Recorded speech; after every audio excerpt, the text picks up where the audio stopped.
اعوذ باللہ من الشیطان الرجیم بسم اللہ الرحمن الرحیم۔ دوستو یہ ویڈیو آپ کے کام آئے گی، اس ویڈیو کو آپ سیو کر لیجئے گا۔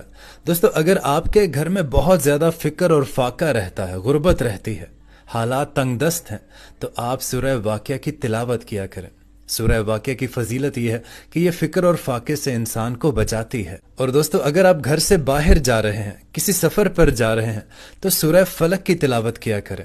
اس سورہ کی فضیلت یہ ہے کہ یہ حادثوں سے بچاتی ہے۔ اگر آپ قبر کے عذاب سے بچنا چاہتے ہیں تو آپ ہر روز سورہ ملک کی تلاوت کیا کریں۔ اور دوستو سورہ یاسین کی تلاوت کرنے سے جب آپ کو روز محشر قیامت کے دن پیاس لگے گی تو سورہ یاسین آپ کی پیاس کو بجھائے گی۔ اور اگر آپ کو بہت زیادہ وسوسے آتے ہیں تو آپ سورہ ناس کی تلاوت کیا کریں۔ اور اگر آپ کی بہت زیادہ دشمنی رہتی ہے، بہت زیادہ لوگ آپ سے نفرت کرتے ہیں، یا کوئی بھی ایسا چکر ہے جس کی وجہ سے آپ کو لگتا ہے کہ لوگ آپ کے دشمن ہیں، تو آپ سورہ کوثر کی تلاوت کیا کریں۔ اور دوستو اگر آپ ہمارے پیارے نبی حضرت محمد صلی اللہ علیہ وآلہ وسلم کی زیارت کرنا چاہتے ہیں تو آپ سورہ مزمل کی تلاوت کیا کریں۔ اور دوستو سورہ فاتحہ ایک ایسی سورہ ہے جو اللہ تعالیٰ کے عذاب کو بھی ٹال دیتی ہے، تو اگر اللہ کے عذاب کا ڈر ہو تو سورہ فاتحہ کی تلاوت لازم